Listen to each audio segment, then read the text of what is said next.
गोटे दिन पर विश्व प्रसिद्ध रथयात्रा रथयात्रा को नहीं चलतंत्र बढ़ुची सारा अंचल एवं रथ कार्य शेष पर्यायर पहुंची आम पाखे अच्छा रथ कार्य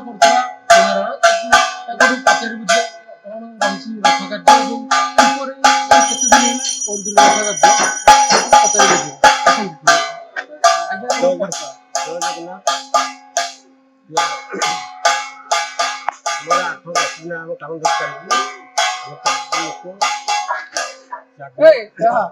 ଜାଗର ଲୋକ ଆଉ 10 ଦିନ କାମ ଚାଲିଛି ରଥ କାମ ଶେଷ ପରେ ଆସି ଆଉ ଆଜି ପୂଜାପୂଜି କାମ ଅଛି ରଥ କାମ ଚାଲିଛି ଆଉ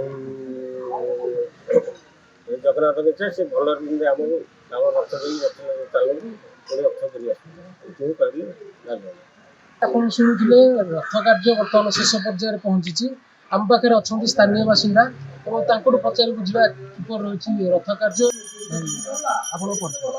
ମୋର ପରିଚୟ ଜଗନ କୁମାର ନାୟକ, ଏଇ ରାସୁନାଖଳା ରଥଯାତ୍ରା କମିଟିର ସେକ୍ରେଟାରୀ। ଯାହା ହଉ ଆଜି ମହାପ୍ରଭୁଙ୍କର ବିଶ୍ୱ ପ୍ରସିଦ୍ଧ ରଥଯାତ୍ରାର ଶେଷ ପର୍ଯ୍ୟାୟରେ ରଥ କାମ ସରି ଆସିଲାଣି। ରାସୁନାଖଳା ଗ୍ରାମବାସୀ ସମସ୍ତଙ୍କ ସହଯୋଗରେ ଏହି କାମଟି ହେଉଛି ଏବଂ ସମସ୍ତଙ୍କର ଅକୁଣ୍ଠ ସହଯୋଗ ଅଛି ଭଗବାନଙ୍କର ପ୍ରତି। ତେଣୁ ଏଇଭଳି ଏକ କାର୍ଯ୍ୟକ୍ରମକୁ ସାଫଲ୍ୟ କରିବା ପାଇଁ ସମସ୍ତେ ବର୍ତ୍ତମାନ ଲାଗି ପଡ଼ିଛନ୍ତି। ରଥ ଖଳା ଚଳଚଞ୍ଚଳ ଏବଂ ରଥଯାତ୍ରା ପାଇଁ ସମସ୍ତେ ବର୍ତ୍ତମାନ ତତ୍ପର। ରଥର ବଢ଼େଇଙ୍କଠୁ ଆରମ୍ଭ କରି ବ୍ରାହ୍ମଣଙ୍କଠୁ ଆରମ୍ଭ କରିକି ପଣ୍ଡା ପରିବାର ପର୍ଯ୍ୟନ୍ତ ସମସ୍ତେ ଏଥିପ୍ରତି ବ୍ୟସ୍ତ ଏବଂ ଆଉ 2 ଦିନ ପରେ ପ୍ରଭୁ ନବଦିନ ଯାତ୍ରାରେ ବାହାରିବେ। ଭଗବାନଙ୍କ ପାଖରେ ଆମର ଏତେ ପ୍ରାର୍ଥନା ରାସୁନାଖଳା ସମସ୍ତ ଗ୍ରାମବାସୀଙ୍କ ସହଯୋଗରେ ଏହି ନବଦିନ ଯାତ୍ରା କିଭଳି ଭାବରେ ସାଫଲ୍ୟ ହେବ ସେହା ଭଗବାନଙ୍କ ପାଖରେ ଆମ କମିଟି ତରଫରୁ ସମସ୍ତଙ୍କ ଅନୁରୋଧ ଏବଂ ପ୍ରାର୍ଥନା କରୁଛୁ।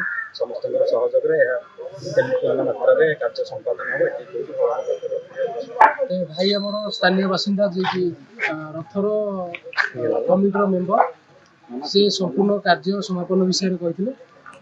ଯାହାକୁ ନେଇ ସ୍ଥାନୀୟ ଅଞ୍ଚଳରେ ରଥ କାର୍ଯ୍ୟ ଚାଲୁ ରହିଛି ଏବଂ ରଥ କାର୍ଯ୍ୟ ଶେଷ ପର୍ଯ୍ୟାୟରେ ପହଞ୍ଚିଛି। ରଥଯାତ୍ରା ପାଇଁ ସମସ୍ତ ପ୍ରସ୍ତୁତି ସରିଛି। ମହାପ୍ରଭୁଙ୍କୁ ଦର୍ଶନ କରିବା ପାଇଁ ଭକ୍ତଙ୍କ ମଧ୍ୟରେ ଆବେଗ ଓ ଉତ୍ସାହ ଦେଖିବାକୁ ମିଳିଛି ଏବଂ ପରିବେଶ ଭକ୍ତିମୟ ହୋଇପଡ଼ିଛି।